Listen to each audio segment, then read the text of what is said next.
Hi, this is Dr. Sean Benzinger, and you are tuned in to Laughter Therapy.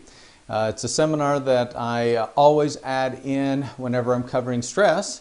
Laughter, stress, kind of the opposite, maybe an oxymoron, but actually goes along with it very, very well. For those that have tuned in the first time that you've looked at one of our seminars, the focus of the seminar is to teach you how to take care of yourself and to need physicians, doctors less, and learning how to take care of yourself better.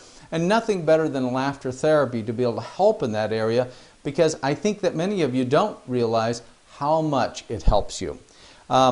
For those that have not signed up for the free newsletter at secondopinion.org, it's ORG. Second Opinion is easy to remember. The ORG is the hard thing. ORG, organization. Secondopinion.org. Sign up for the newsletter. Every week you'll end up receiving notification of what book is being reviewed, what interview with which author has actually been put on the program, as well as an article that supports it and video that supports that, as well as other educational information. Frankly, the site every single week gives you huge amounts of input as for your health from independent sources that can help you educate yourself and learn how to take care of yourself better. And that's the whole focus, educating yourself better. So this seminar, Laughter Therapy, guess what? A long, hard laugh increases blood flow as much as it's equivalent to 15 to 30 minutes of exercise. 15 to 30 minutes of exercise.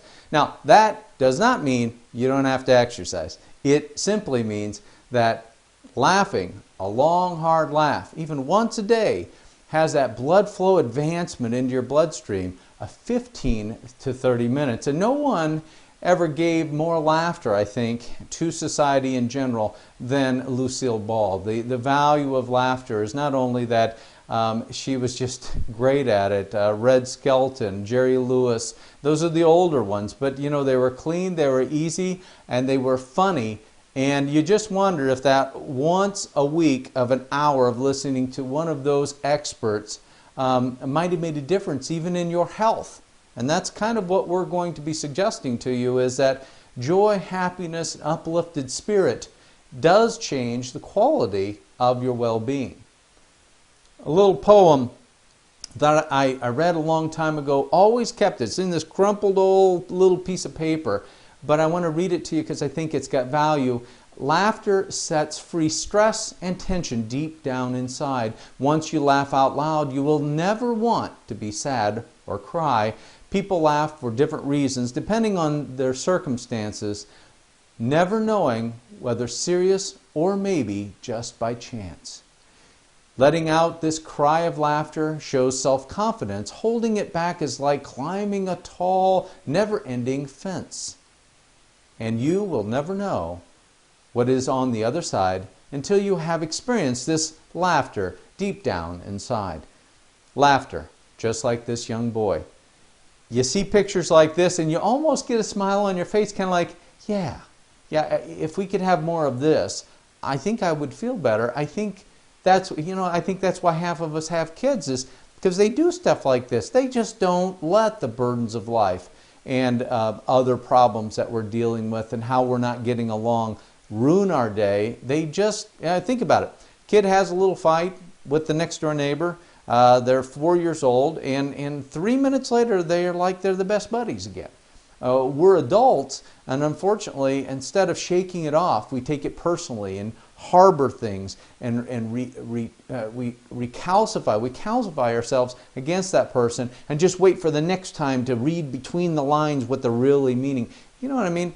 Kids just don't get that kind of training at that young age, and they laugh. I wonder if it's not just because they're young and they laugh and they're happy. I think sometimes it's just because they laugh that they're young. Movies and laughter. Important to realize, and I'm not bad-mouthing you scary, violent movie watchers. I like a compelling movie that's kind of exciting also, but scary and violent movies can decrease your blood flow to your extremities and in your brain by 35%, depending how tense and scary it is. kind of a negative effect to the body when we're always trying to get blood flow to most things to be able to keep you healthy. Scary and violent movies, you might have to go out and actually exercise afterwards to get that blood flow up to get back to normal health. But here's what's funny. Watching a funny movie, the blood flow increases by 22%, which is equal to a therapeutic benefit. Again, here we go, 15 to 30 minutes of exercise. So laughter carries not only a little benefit, a huge amount of benefit. And here's some of the other ones. It increases endorphins and enkephalins. Endorphins are those things that uplift you, encourage you when things are not going so well. You know, when you have one of those days, or right after you exercise, endorphins are high and you just feel good. I mean, you might be a little tired, but your mind is clear, you feel good. Endorphins. Laughter induces them, increases them.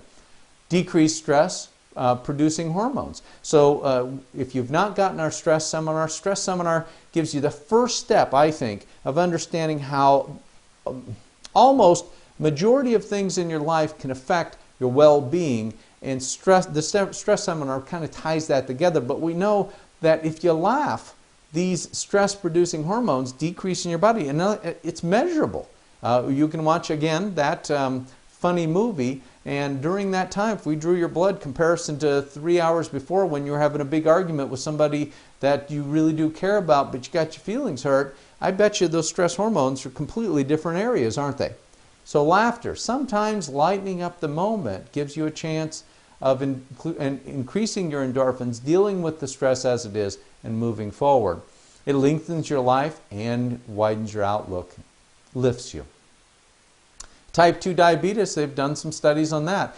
We find that people who are laughing or are happy process sugar better and seem to have their type 2 diabetes not affect them as much. So when stress is really high and is not managed very well, type 2 diabetic, even if they're on the good diet, their diabetes seems to process sugar not very well and seems to affect their health. So isn't that interesting? I'm eating the diet perfect, but staying in a high-stressed situation or an unhappy situation, or maybe you watch violent movies all day long.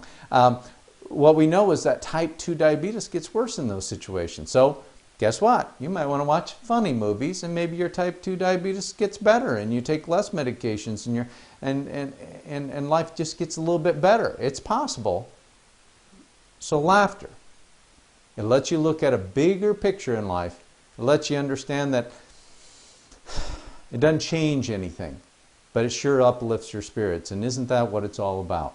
I'm not sure at the end of life whether we're going to look back and wonder if we have this pile of money, a really big house, or a really nice car. But I know we will look back, and the things, out of all the misery, when you listen to people as they're coming towards the end of their life, they'll remember these key positive components of their life, because that's what they want to think about, because that's what encourages them.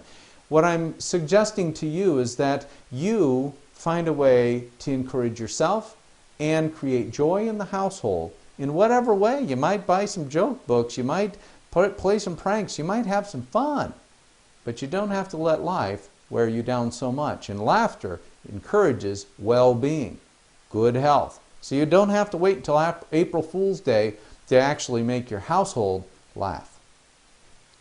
Secondopinion.org.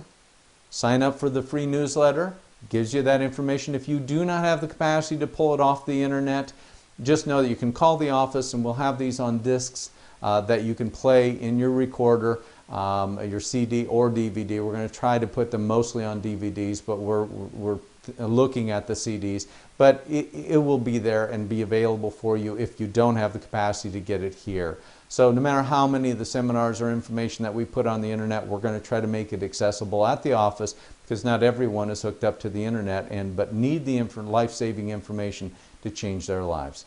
We hope that this helps, knowing that laughter can make a difference in your well-being, your family's well-being, and your future outlook of good health. We thank you for tuning in. We'll look for you next time on the next seminar or at secondopinion.org. May God bless you.